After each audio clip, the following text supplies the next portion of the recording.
मैं coming sir. Yes, come in. नमस्ते sir. नमस्ते मैम। नमस्ते, have seat. Thank you sir. अपना परिचय दीजिए बिना नाम बताए। जी सर।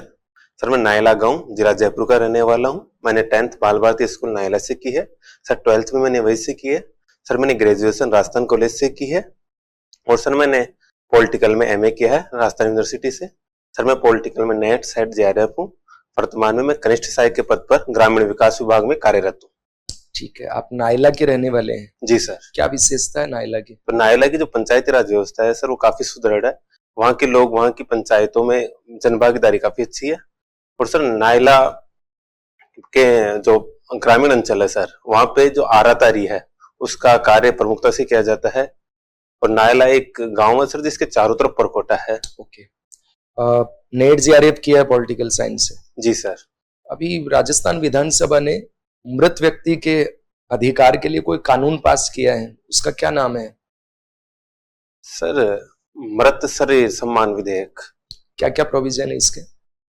सर इसमें ऐसा प्रोविजन किया गया है कि जो यदि किसी मृत व्यक्ति के शरीर को रखकर कोई मांग की जाती है तो शरीर का अपमान है। इस अपमान के लिए उसको 5 साल तक की सजा दी जा सकती पंचायती राज में काम कर रहे हैं आप अभी? है। जी सर। मनरेगा को लेकर के बजट 2023-24 में राज्य सरकार ने क्या विशेष प्रोविजन किया है? जी सर। सर जो पहले केंद्र सरकार के द्वारा 100 दिवस का रोजगार दिया जाता था, वर्तमान में राज्य सरकार के द्वारा 25 दिवस का अतिरिक्त रोजगार दिया जाएगा, जो पूर्णतः राज्य सरकार के द्वारा दिया होगा सर। तो ये जो 100 दिन का रोजगार है उसका सैलरी केंद्र देता है, राज्य या दोनों मिलकर कंट्रीब्यूट करते हैं? सर इनमें दोनों का योगदान है। जैसे प्रशासनिक व्यय, मजदूरी व्यय, इनमें अलग अलग केंद्र और राज्य सरकार द्वारा अलग अलग भाग दिया जाता है सर। तो मुझे ये बताइए कि मनरेगा की तर्ज पे ही शहरों में भी एक रोजगार गारंटी कार्यक्रम राजस्थान सरकार ने प्रारंभ किया है। जी सर। क्या आप उसके बारे में अवेयर हैं?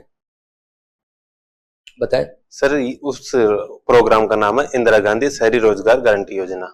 इसमें भी 125 दिवस का रोजगार दिया जाता है। दोनों में क्या अंतर है?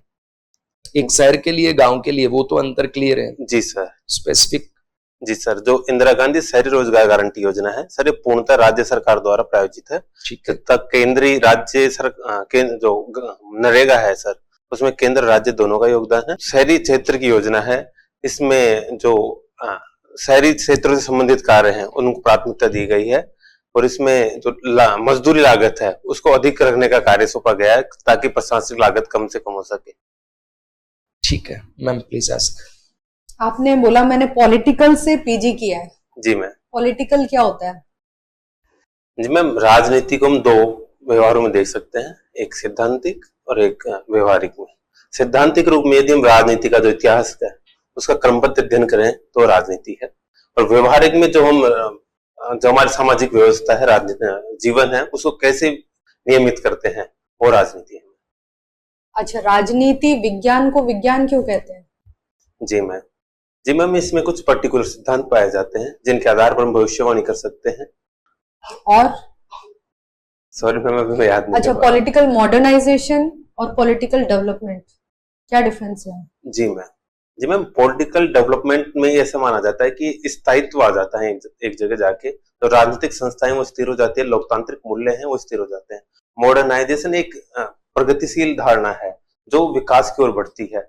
मॉडर्नाइजेशन जैसे भारत है तो पॉलिटिकल मॉडर्नाइजेशन की ओर अग्रसर है, जो कि जो पश्चिमी देश है मैम, ऐसा माना जाता है कि वो पॉलिटिकल डेवलपमेंट प्राप्त कर चुके हैं। तो पॉलिटिकल डेवलपमेंट में तो डिके का भी कॉन्सेप्ट आता है कि पॉलिटिकल डिके भी होता है, और पॉलिटिकल मॉडर्नाइजेशन में हम संसाधनों का किस तरीके से उचिततम प्रयोग करते हैं वो आता है। जी मैम।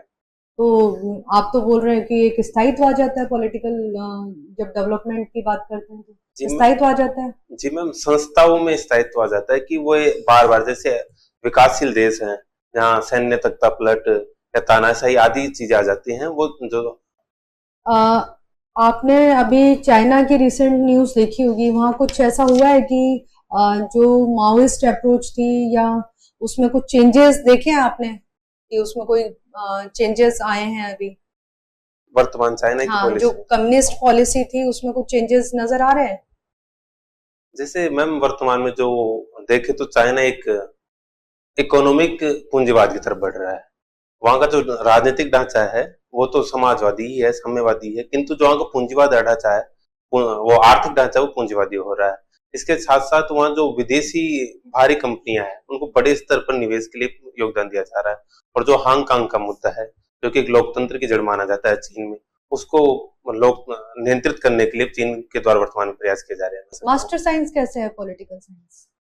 जी मैम जैसे जो आर्थिक विषय या कोई नैतिक विषय है या कोई कानून है, इन सब का जो निर्धारण है और राजनीति के से जुड़े हुए लोग राजनीति विशेषज्ञ होते हैं, उनके द्वारा किया जाता है।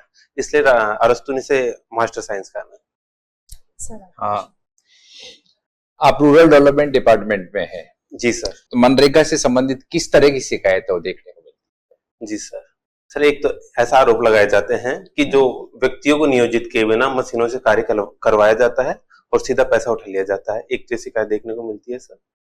और सर जो विभिन्न योजनाएं चल रही हैं, जैसे जन भागीदारी, महात्मा गांधी जन भागीदारी विकास योजना, सांसद विधायक निधि योजना, इनमें ऐसे आरोप लगाए जाते हैं जो जनप्रतिनिधि हैं उनके चाहने वाले क्षेत्रों में ही अधिकारी किया जाता है, हमारे क्षेत्रों में नहीं किया जा रहा।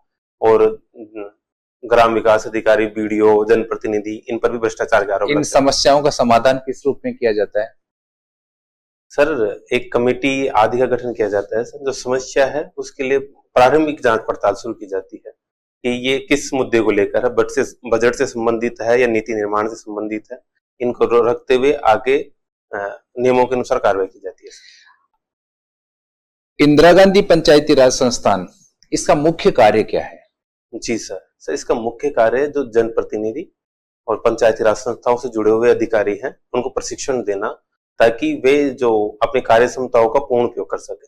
तो ऐसा सुनने में आया था कि वो महिला सरपंच है या प्रधान है, वो अपने पति के साथ है, वो पंचायती राज संस्थान में है, वो ट्रेनिंग के दौरान उनके साथ आते हैं। जी सर, ऐसा हो सकता है कि महिला अपने पति के साथ आ रही हो, किंतु वो ट्रेनिंग खुद ले रही है। ऐसा हम सामान्य, मैं भी हो सकता हूँ सर, आप भी हो सकते हैं कि अपने किसी परिचित के साथ वहां चले जाए, इसमें कोई गलत नहीं है सर। ठीक है सर। ओके, आपने जो है 12th में हिस्ट्री थी आपके पास। जी सर। राजस्थान की जो आर्थिक स्थिति है वो क्या है? जी सर। जैसे आप मुझे बताइए एसजीडीपी क्या है राजस्थान की? जी सर। ठीक है, यहाँ पे जो फिस्कल डेफिसिट है वो क्या है? आप मोटा मोटा आप किसी को हमें ये बता दीजिए राजस्थान की आर्थिक स्थिति क्या है? जी सर, जो राजस्थान का जो जीएसडीपी है सर, वो प्रचलित मूल्यों पर 13.14 लाख करोड़ रुपए है सर।